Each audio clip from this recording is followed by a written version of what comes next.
Imagine nascer no topo da pirâmide espiritual da Índia Antiga. Antes mesmo de você aprender a caminhar, o mundo já lhe entrega um destino: estudar os textos sagrados, preservar a pureza da linhagem, dominar rituais, falar com autoridade e, se possível, jamais causar constrangimento em reuniões religiosas. Agora, imagine que esse homem, formado para ser um guardião da tradição, acabaria sendo lembrado não por obedecer às fronteiras do mundo, mas por atravessá-las. Seu nome era Saraha, um brahmane de elite, um erudito respeitado, um mestre associado a Nalanda, um poeta de canções espirituais tão cortantes que atravessaram séculos, um dos grandes Mahasiddhas da Índia, esses realizados tântricos que pareciam ter uma vocação especial para aparecer onde a sociedade menos esperava encontrar santidade. E Saraha encontrou suas maiores lições justamente nos lugares que um brahmane respeitável talvez evitasse. Com uma mulher de bar chamada Sabedoria Vermelha, diante de acusações públicas por beber vinho de mel, em uma cena absurda envolvendo manteiga fervente, cobre derretido e uma balança real, em um retiro de 12 anos interrompido por uma pergunta muito pouco sublime sobre curry de rabanete. E, finalmente, diante de uma mulher de casta inferior fabricando flechas em uma rua empoeirada. Uma mulher que não lhe deu palestra, que não abriu um tratado, que não fez uma introdução com tópicos, subtópicos e bibliografia recomendada, que apenas pegou uma flecha, fechou um olho, abriu o outro e mirou. Naquele simples gesto, o grande Brahmani entendeu algo que anos de estudo não tinham conseguido perfurar.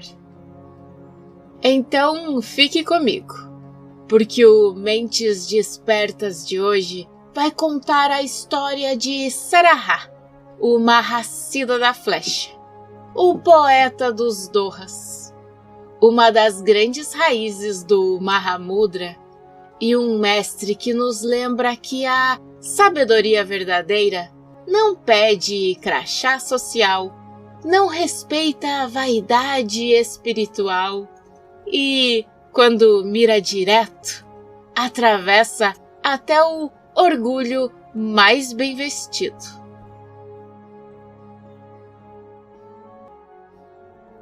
Olá, monges de sofá! Bem-vindos ao Mentes Despertas, o quadro do podcast Monge no Sofá, que é dedicado às vidas extraordinárias daqueles que moldaram o Dharma.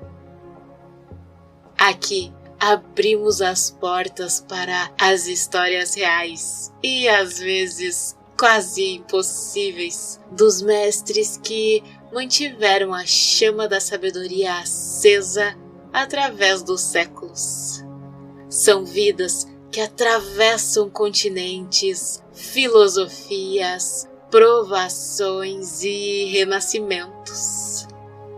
São vozes que ainda ecoam porque tocaram aquilo que não envelhece. Sente-se, respire comigo e permita que cada episódio seja como acompanhar o caminhar de uma mente que se tornou livre. Para entender Sarahá, primeiro precisamos entrar no universo dos Mahasiddhas. A palavra Mahasiddha significa grande realizado. Na tradição budista tântrica indiana, os Mahasiddhas eram mestres que alcançaram realizações profundas, muitas vezes vivendo de maneira não convencional.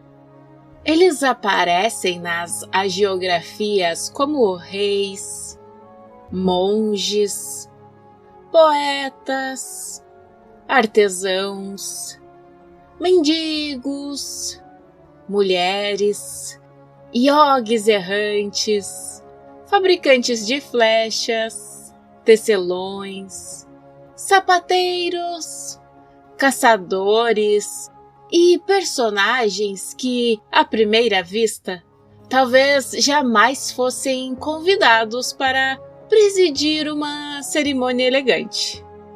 E esse é justamente o ponto. O mundo dos Mahasiddhas mostra que a realização não pertence apenas aos palácios, aos mosteiros ou aos lugares socialmente aprovados. Ela pode sim surgir no mercado, na floresta, no crematório, na oficina, na cozinha, na estrada, na margem da sociedade. É o Dharma aparecendo com o senso de humor implacável de quem diz: você então estava procurando a verdade no assento de honra? Pois bem, ela acabou de chegar pela porta dos fundos. Sarahá é lembrado como um dos mais importantes entre esses grandes realizados. Ele é um grande Mahasiddha indiano, famoso por suas canções de realização, os dohas, e por sua iconografia segurando uma flecha. A tradição Karmakagyo o situa como uma figura essencial na transmissão do Mahamudra, associando Sarahá a Nagarjuna e Shravaripa, e aos 3 ciclos de canções para rei, rainha e povo. Mas Sarahá não começa a sua vida como alguém à margem. Pelo contrário, ele começa no centro. E é isso que torna sua história tão forte. Ele não rompe com o sistema porque nunca pertenceu a ele. Ele rompe depois de conhecer seus privilégios de dentro.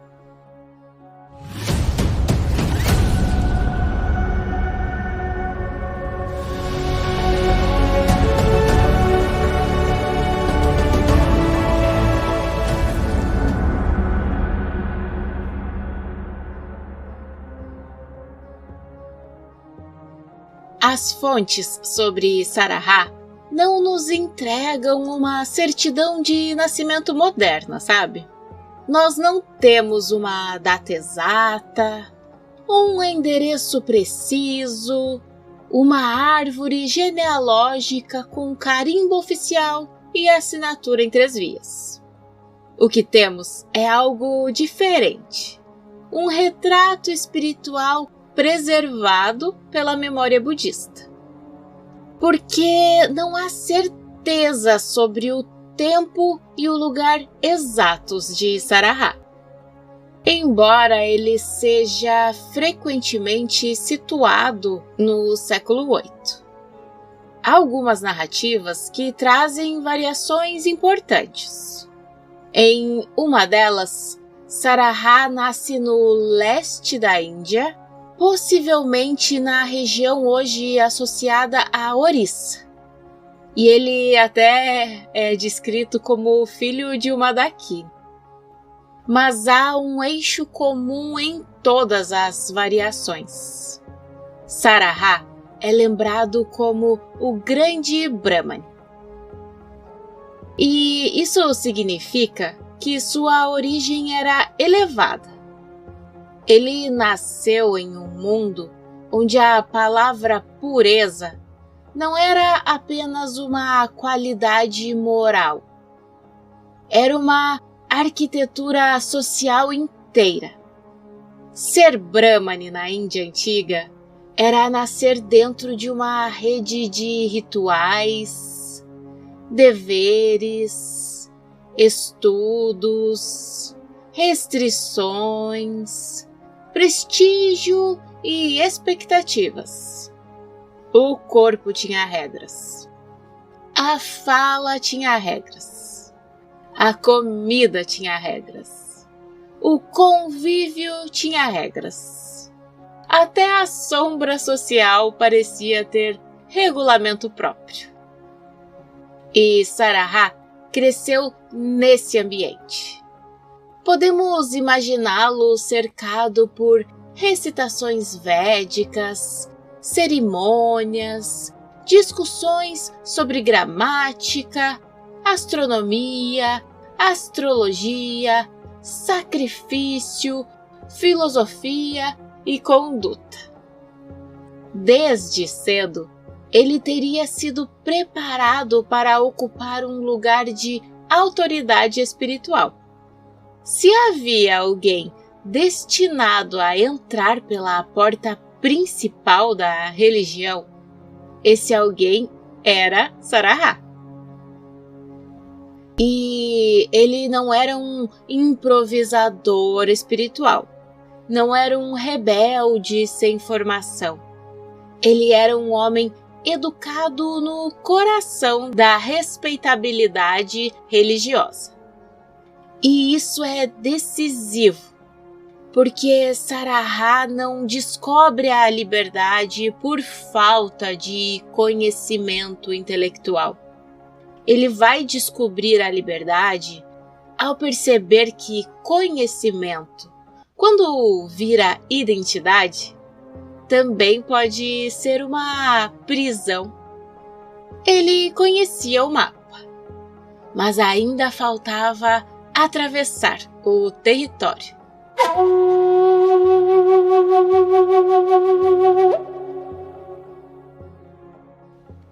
A reputação de Saraha foi construída sobre nascimento, estudo, domínio ritual e, em algumas tradições, se diz que sobre uma profunda trajetória budista. Algumas narrativas afirmam que Saraha se tornou budista, tomou votos monásticos, estudou os 3 cestos, Vinaya, Sutra e Abhidharma, e chegou a ser um grande erudito, até mesmo abade de Nalanda, a célebre universidade monástica da Índia Antiga. E Nalanda não era uma escola discreta na esquina da espiritualidade. Era um dos grandes centros intelectuais do mundo budista. Ali se encontravam filósofos, meditadores, lógicos, tradutores, mestres e debatedores capazes de transformar uma simples pergunta sobre a mente em uma discussão de vários dias. Saraha se destaca nesse universo porque ele tinha todas as ferramentas: inteligência, cultura, domínio textual e autoridade social. Ele podia falar a brahmanes, dialogar com budistas, circular entre elites e ser ouvido por multidões. A tradição conta, por exemplo, que ele costumava discursar diante de centenas de jovens brahmanes. E esse detalhe é importante porque prepara o terreno para tudo o que vem depois. Saraha não era um desconhecido excêntrico caminhando à margem da sociedade. Ele era um homem cuja reputação já havia se espalhado. Ele era respeitado por sua origem, por seu saber, por sua influência espiritual e, segundo a narrativa tradicional, por beneficiar muitos seres.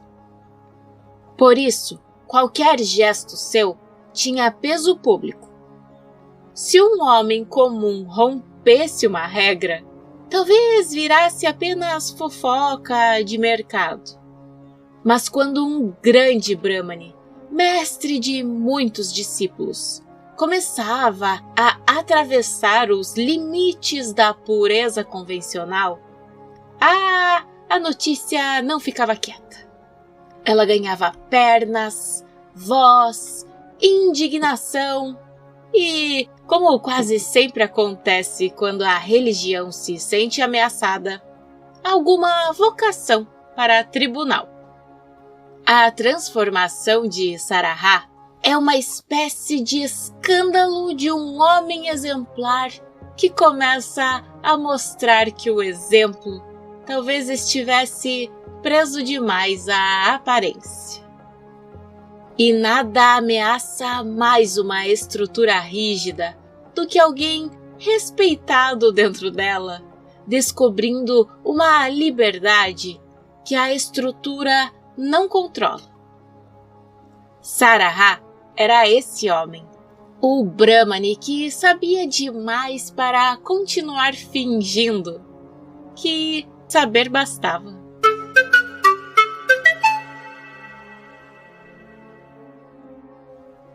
Em algum momento da história, Saraha começou a perceber uma rachadura. Não uma rachadura externa. Ninguém precisava lhe dizer que ele era instruído. Ninguém precisava duvidar de sua capacidade. Ele tinha educação, posição, linguagem, prestígio e autoridade. Mas havia uma pergunta que nenhum desses atributos conseguia silenciar. Isso liberta? Porque uma coisa é falar sobre a verdade. Outra coisa é ser atravessado por ela. Uma coisa é dominar conceitos sobre a mente. Outra coisa é reconhecer a natureza da mente. Uma coisa é vencer um debate. Outra coisa é vencer a ignorância. E Saraha começou a sentir que a vida espiritual podia, assim, se tornar muito elegante por fora. E, ainda assim, continuar presa por dentro. A erudição pode virar ornamento. O rito pode virar teatro. A pureza pode virar arrogância. E a identidade de pessoa espiritual pode se tornar a prisão mais perfumada de todas.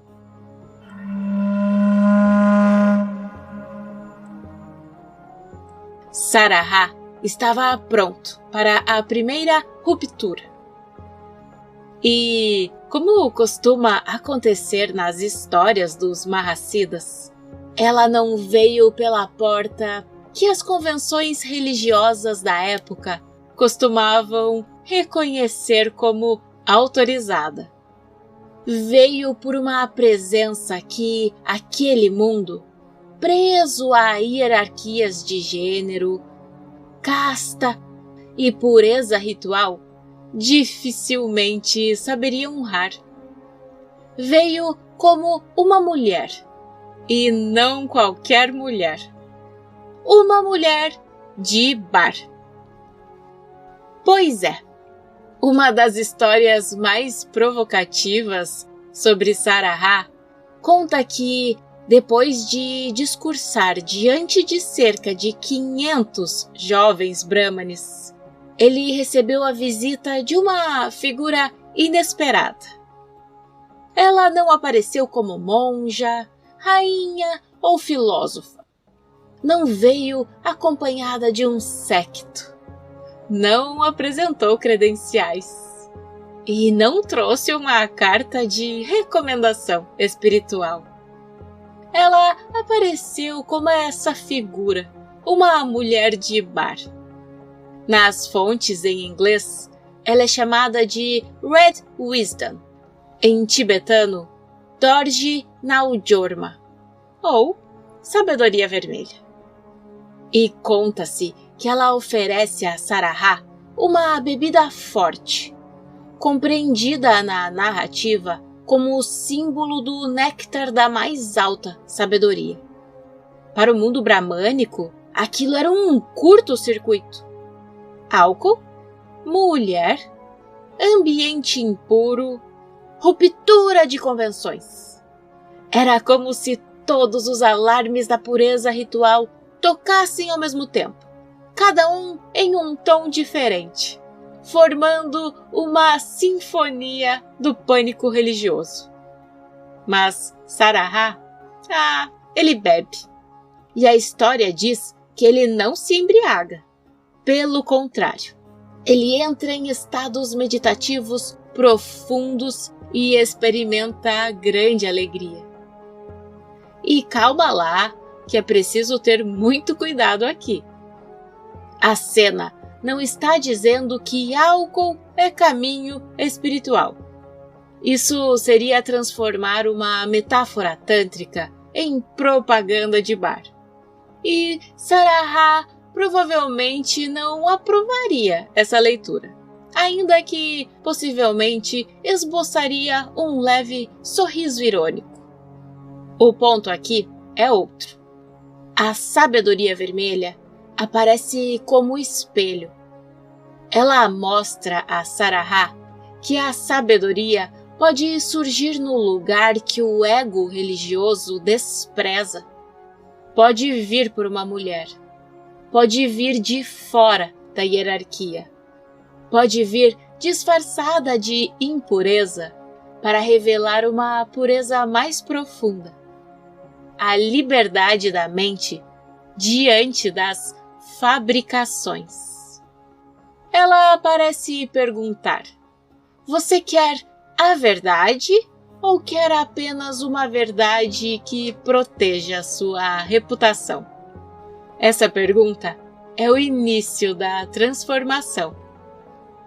Saraha bebeu a taça como quem bebe uma espécie de espelho e viu que sua ideia de pureza ainda era pequenina demais.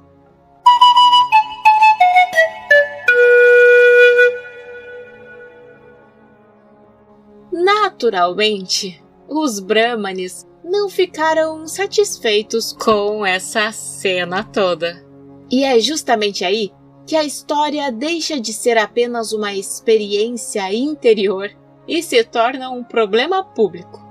Saraha era um homem respeitado. Então, quando recebe a bebida da sabedoria vermelha e entra em estados meditativos profundos, o gesto não passa despercebido. A taça, que para ele funcionou como o espelho da sabedoria, para seus agora acusadores, pareceu uma afronta à ordem religiosa. Se um mero desconhecido bebesse vinho de mel, talvez a cidade comentasse por 2 dias e depois voltasse cada um ao seu próprio drama. Mas, como vocês já sabem, Saraha não era um mero desconhecido. Era um homem de alta origem, erudito, influente, alguém que ensinava e atraía discípulos.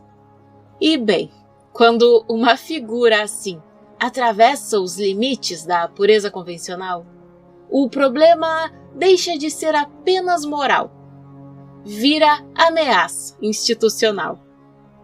Segundo a narrativa tradicional, os Brahmanes foram até o rei Ratnapala acusar Saraha de beber vinho de mel, de desonrar sua casta e de corromper a ordem religiosa.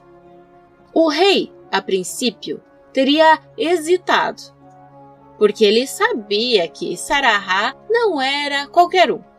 A tradição afirma que Sarahá havia beneficiado muitos seres e gozava de grande respeito. Então o rei não mandou puni-lo imediatamente, mas foi sim confrontá-lo. E teria dito: você é um Brahmane, não deveria beber vinho. Sarahá ouviu aquilo e respondeu que provaria a sua própria realização. E aqui nós entramos no território da hagiografia, esse espaço onde a narrativa espiritual não funciona como ata de tribunal, mas como um teatro simbólico da iluminação. O relato diz que Sarahá colocou a mão em manteiga fervente sem se queimar. E mesmo assim, os acusadores não se convenceram. Então, ele teria bebido cobre derretido sem sofrer qualquer dano. E depois, permaneceu sobre a água enquanto os brahmanes afundavam. Por fim, subiu em uma balança. Do outro lado, colocaram blocos de ferro equivalentes ao peso de vários homens, e ainda assim, Sarahá teria se mostrado mais pesado, na medida simbólica da realização. Convenhamos, como defesa pública, essa daqui é difícil de superar, hein? Há pessoas que levam testemunhas. Sarahá levou manteiga fervente, metal derretido, água e uma balança. Foi praticamente uma audiência multidisciplinar. O rei ficou convencido. E quem pode julgá-lo por isso, não é mesmo? E assim concluiu que se alguém com tal realização quisesse beber vinho de mel, então que bebesse. Mas olha só, o sentido da história não é mestres realizados podem fazer qualquer coisa. Essa seria uma leitura perigosa e preguiçosa. O sentido é mostrar que a pureza externa, sem realização interna, é frágil. Sarahá não estava defendendo um mero capricho. Ele estava desmascarando o apego à mera aparência. A mão que não queima, o corpo que não afunda, o metal que não mata. Tudo aponta para uma mente que já não se mede pelas categorias comuns. O Brahmane que nasceu para obedecer à pureza social estava começando a revelar uma pureza muito mais radical, a mente livre de fabricação.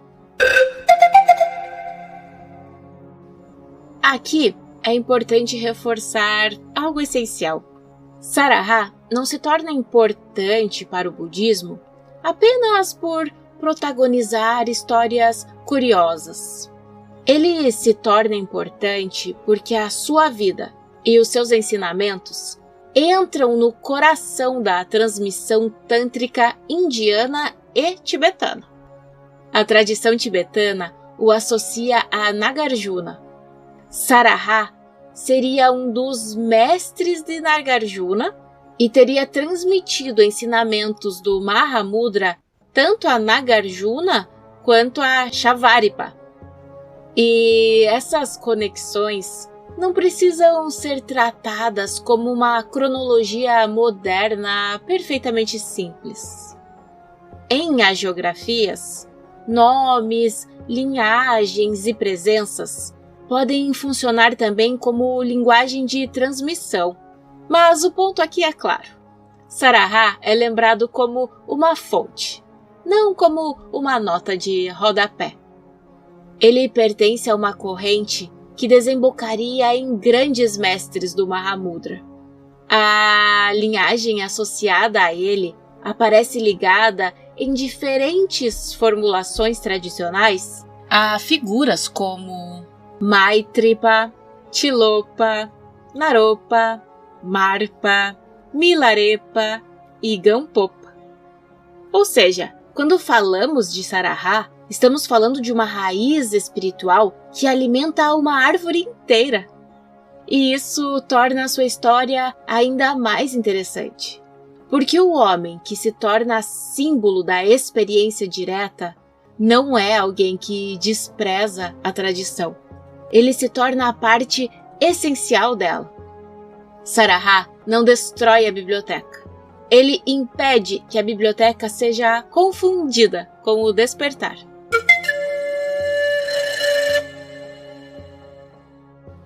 Depois de tantos escândalos e prodígios, poderíamos imaginar Saraha como alguém completamente além das pequenas distrações humanas. Mas a tradição, felizmente, é mais honesta e mais divertida. Um dos causos mais preciosos de sua vida conta que Saraha estava com sua companheira, uma Dakini de sabedoria, em um lugar retirado. E, por fim, um dia, ele pediu rabanetes. Então, ela teria começado a preparar um curry de rabanetes com leite de búfala. A cena é quase doméstica.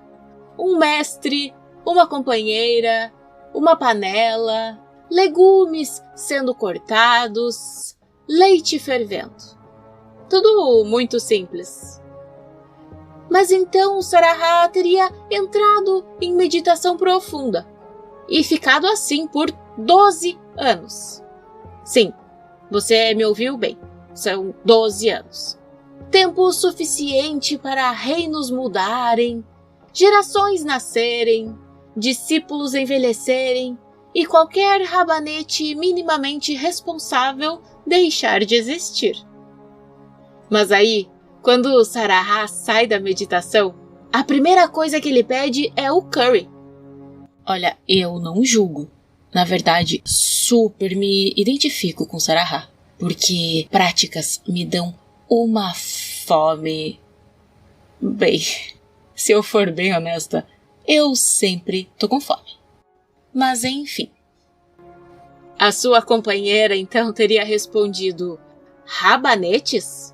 Depois de 12 anos? O verão já passou.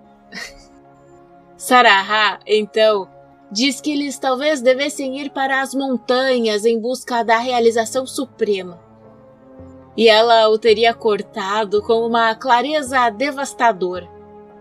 Se depois de 12 anos de meditação, ele ainda estava preso ao pensamento dos rabanetes, o que ele estava esperando conquistar apenas mudando de lugar? Ah, essa história é extraordinária porque ela desloca o problema.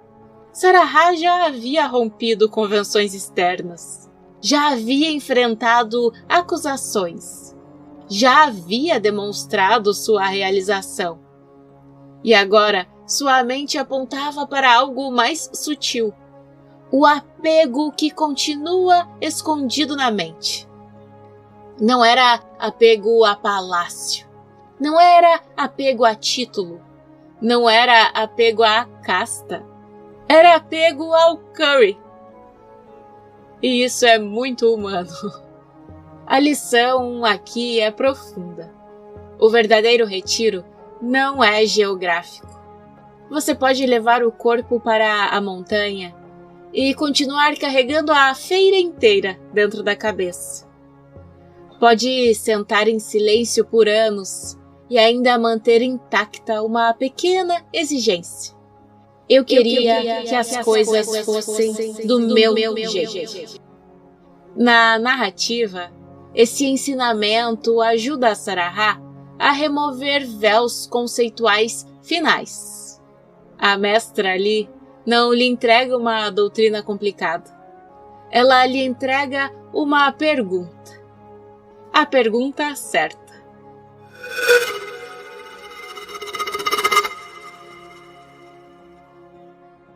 Então eu diria que agora nós chegamos à cena que define Sarahá. A rua está viva. A poeira, vozes, animais, passos, comércio, ruídos de ferramenta.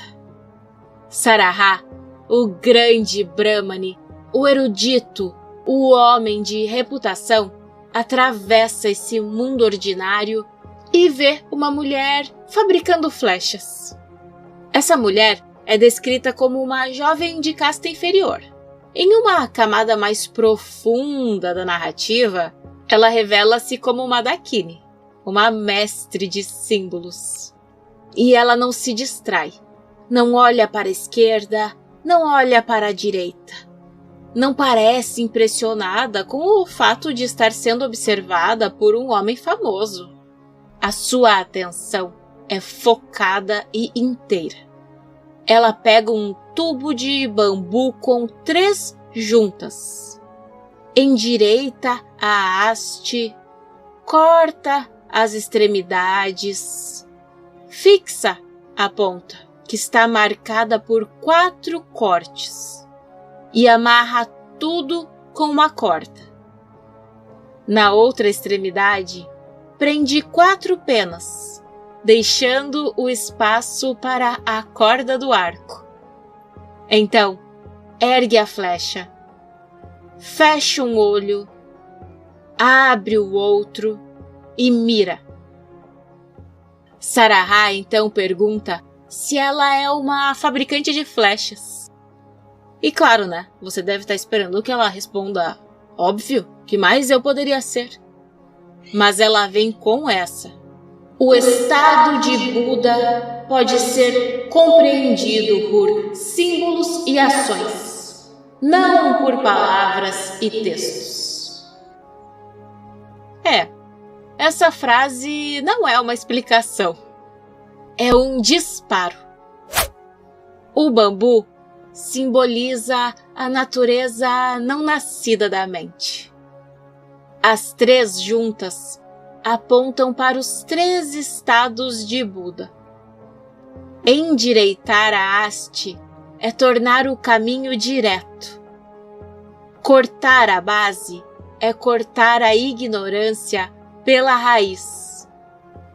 A ponta representa a sabedoria discriminativa.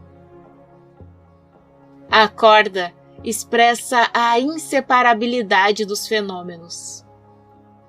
As 4 penas simbolizam visão, meditação, conduta e fruição. Um olho fechado e outro aberto indicam o repouso da consciência ordinária e o surgimento da sabedoria. E mirar é lançar a flecha da não-dualidade contra o coração da percepção dualista. Ali, Sarahá compreende. Não porque alguém lhe deu uma nova teoria, mas porque um gesto condensou tudo. Durante anos, ele havia acumulado palavras sobre a verdade. E ali, naquela rua, diante daquela mulher fabricante de flechas, ele viu uma verdade que não dependia de ornamentação conceitual. E então, ele teria dito a ela: você não é uma fabricante de flechas. Você é a mestra dos símbolos. E há um detalhe delicioso nessa história. A fonte observa que, em tibetano, existe um jogo de palavras em que a expressão pode apontar tanto para a fabricante de flechas quanto para a mulher que conhece símbolos. E essa é uma das grandes ironias espirituais da história. Sarahá passou por textos, ritos, debates e grande reputação. Mas a cena que o atravessa definitivamente acontece diante de uma mulher que a sociedade talvez nem sequer considerasse digna de ensiná-lo. A flecha dela não atingiu um alvo externo, atingiu o orgulho de Sarahá e, ao atravessá-lo, abriu espaço para a realização.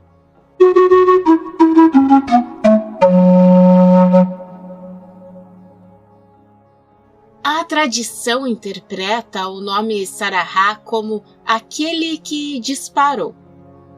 Segundo uma narrativa, Sara e Ra indicariam em uma língua do sul da Índia a ideia de ter atirado.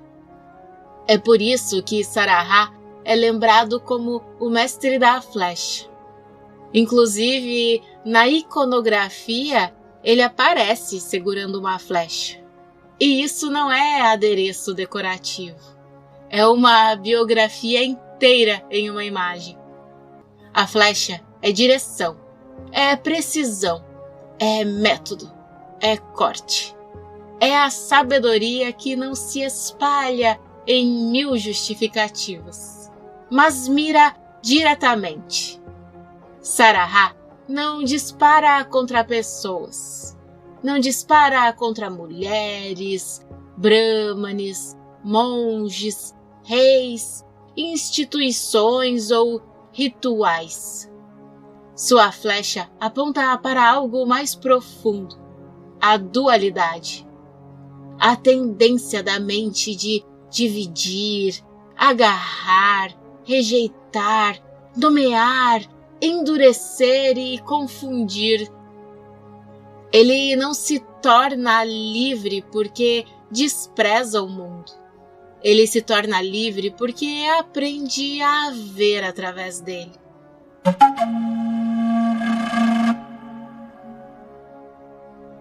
Depois do encontro com a flecheira, Sarahá passa a viver e praticar com ela.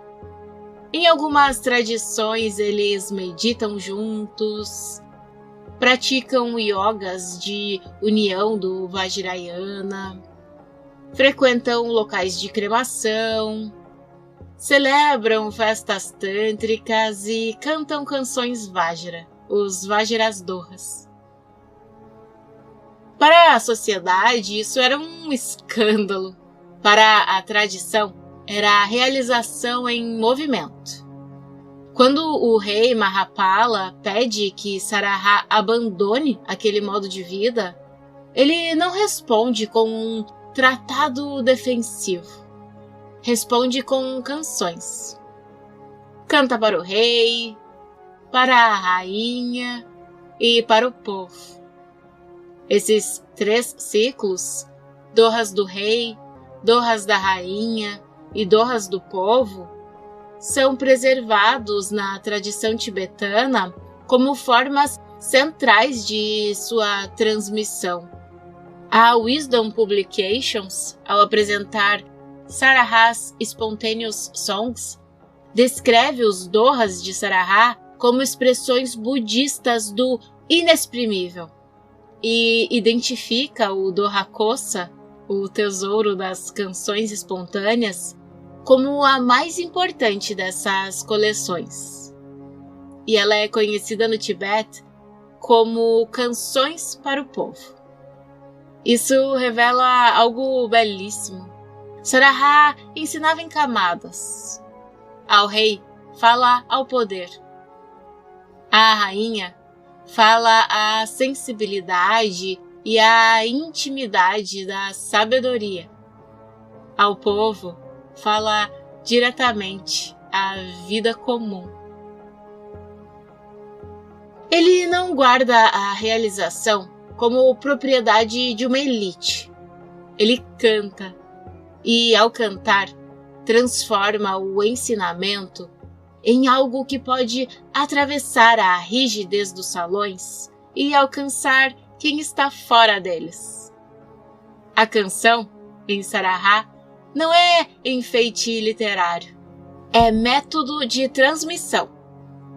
Quando a filosofia fica pesada demais, a canção encontra uma fresta.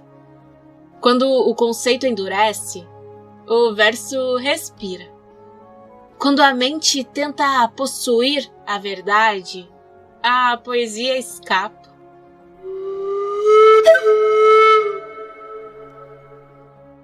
É muito importante que a gente não transforme Saraha em caricatura. Ele não é simplesmente o mestre contra os livros, o rebelde contra os monges, o tântrico que faz o que quer. Não. Saraha é muito mais sério e muito mais perigoso do que isso. Ele critica a fixação. O problema não é o texto, é achar que o texto substitui a experiência. O problema não é o ritual, é achar que o ritual compra a liberdade. O problema não é a instituição, é quando a instituição esquece que existe para servir ao despertar. O problema não é o prazer, é chamar de iluminação aquilo que ainda é apego. E Saraha usa imagens fortes para falar da não-dualidade. Ele, por exemplo, compara o ignorante a uma pessoa vesga que vê duas lâmpadas onde há apenas uma. Fala também de muitas lâmpadas acesas em uma casa, enquanto os cegos continuam na escuridão. Compara verdades parciais a rios que entram no oceano. E ele insiste que a naturalidade inata, Sahaja, está presente, mas não é reconhecida por quem procura longe demais. Ele também critica falsos tântricos, aqueles que tomam experiências passageiras como realização final, que confundem prazer momentâneo com verdade última, que chamam vidro verde de esmeralda. Esse ponto é super essencial. Saraha não troca moralismo por libertinagem. Ele troca aparência por reconhecimento direto. O Mahamudra Dhorakosha fala da realidade última como semelhante ao céu, mas lembra que céu é apenas uma indicação. O texto apresenta o Dharmadhatu, a fonte dos fenômenos, como o Sahaja, o inato, o natural, aquilo que não é produzido. E Saraha aponta para isso. A natureza da mente não precisa ser fabricada, precisa ser reconhecida, não por pose, não por conceito, não por status, mas por experiência direta. Há um verso atribuído a Saraha, preservado em traduções de suas canções de realização, que me parece que condensa lindamente a sua mensagem. E assim é. Aqui, em meu próprio corpo, estão os rios sagrados. Aqui estão o sol e a lua, e todos os locais de peregrinação. Não encontrei um templo mais sagrado do que meu próprio corpo.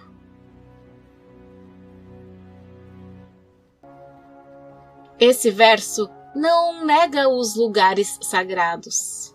Ele aprofunda a peregrinação.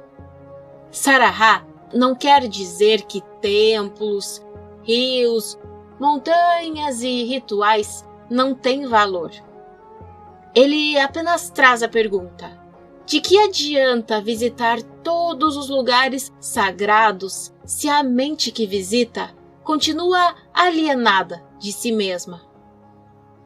De que adianta buscar o sagrado no horizonte se o corpo e a mente, aqui e agora, são tratados como obstáculos ou inimigos? No Tantra budista, corpo, fala e mente não são rejeitados. Eles são reconhecidos como veículos de realização quando vistos sem ignorância. Saraha desloca a busca. O templo não está apenas fora. O templo também é este corpo. A peregrinação não está apenas no mapa. A peregrinação também é este instante.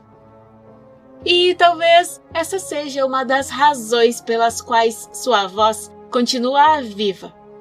Ele não fala apenas a monges, reis ou eruditos. Ele fala a qualquer pessoa que já procurou longe demais aquilo que precisava reconhecer mais perto.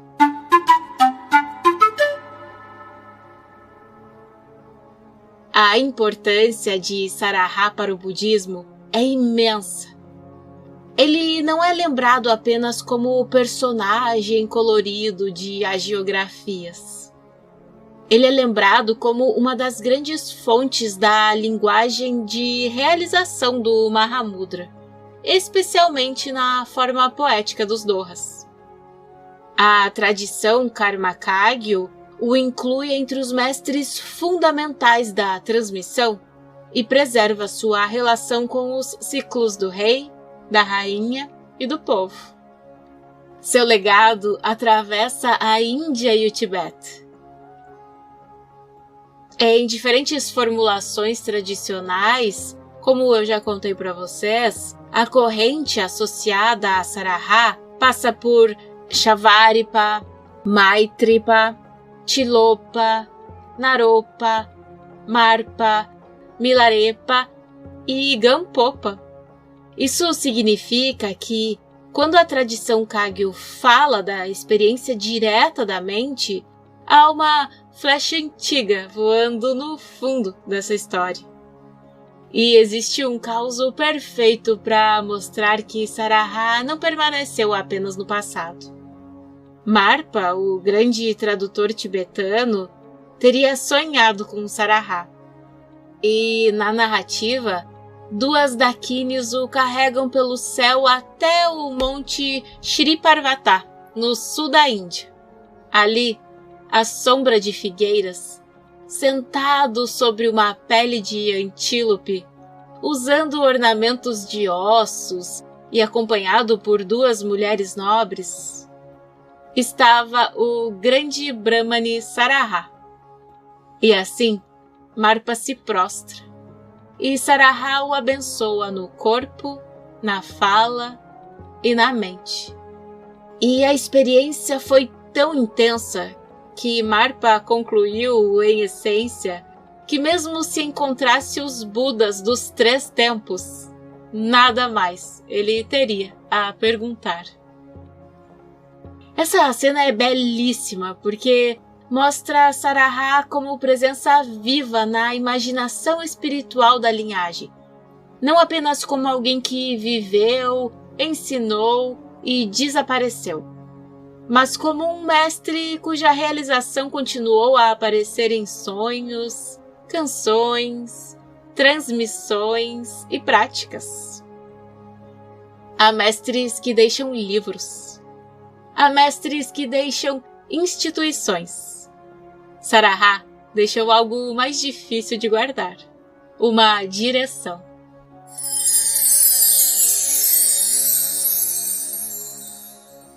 A vida de Saraha tem começo, meio e alvo.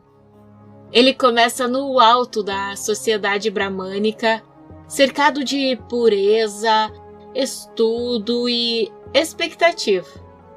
Ele atravessa a erudição, o prestígio e a reputação. Ele encontra mestras onde sua cultura talvez não esperasse encontrar autoridade. Ele é acusado, testado, ele escandaliza, canta, aprende, desaprende e finalmente reconhece, diante de uma flecheira, que a sabedoria mais direta pode sim chegar sem ornamentação. E Saraha não nos pede que desprezemos o conhecimento. Ele de fato nos pede algo muito mais difícil, que a gente não se esconda atrás dele. Saraha não nos pede que rejeitemos a prática. Ele pede que a gente não confunda prática com identidade espiritual. Ele não nos pede para que fujamos do mundo, mas pede para que a gente veja no próprio corpo e na própria mente o campo onde a liberdade pode ser reconhecida. E isso torna a Saraha profundamente atual. Nós vivemos em uma época de excesso de informação espiritual. Temos textos, vídeos, cursos, transmissões, comentários, traduções e frases iluminadas circulando em velocidade absurda. A mente moderna tem uma Nalanda inteira no bolso. Mas Saraha vem e pergunta: você reconhece a mente ou apenas coleciona mapas? Você está praticando ou apenas polindo uma identidade espiritual? Você está mirando ou apenas comentando o arco? A flecha de Saraha continua no ar. Ela atravessa castas, títulos, rituais vazios, orgulho intelectual, exibicionismo tântrico e conceitos endurecidos. E seu alvo continua o mesmo: o coração da dualidade. Que a história de Saraha nos lembre que o despertar não obedece às hierarquias do mundo. Às vezes, ele começa no alto da tradição, mas só floresce quando a tradição deixa de ser orgulho. Às vezes, aparece em uma mulher que oferece uma taça inesperada. Às vezes, em uma companheira que transforma um curry de rabanete em ensinamento.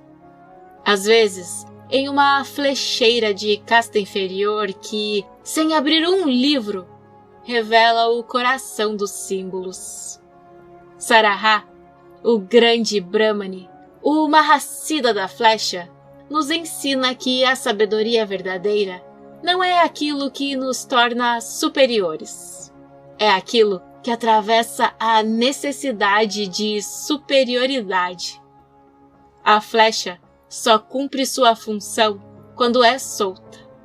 Talvez a prática seja isso: soltar o orgulho, soltar a rigidez, soltar a necessidade de parecer puro, soltar a vontade de transformar o Dharma em decoração do ego.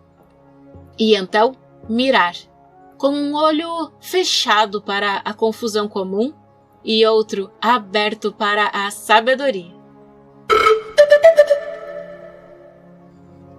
E antes de encerrar, eu dedico esse episódio a Cris Santos 5243, um ouvinte que vem pedindo episódios sobre os grandes Mahasiddhas. Esse capítulo é dedicado a você, pela presença e por manter viva a flecha da curiosidade espiritual através dos comentários. Que este episódio encontre você no momento certo. Obrigada pela companhia.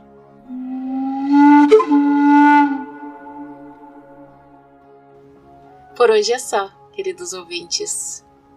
Este episódio faz parte da série Mentes Despertas. Uma jornada pelas vidas, visões e paradoxos dos grandes mestres que moldaram o caminho budista. Que as histórias destes mestres ecoem não como memórias distantes, mas como lembretes vivos de quem nós podemos nos tornar. Obrigada por caminhar comigo por mais um trecho da linhagem do Dharma. Ele atravessa séculos porque encontra abrigo em mentes como a sua. Nos vemos no próximo domingo, com outra vida extraordinária que iluminou o mundo. Que esse episódio possa trazer benefícios a todos os seres.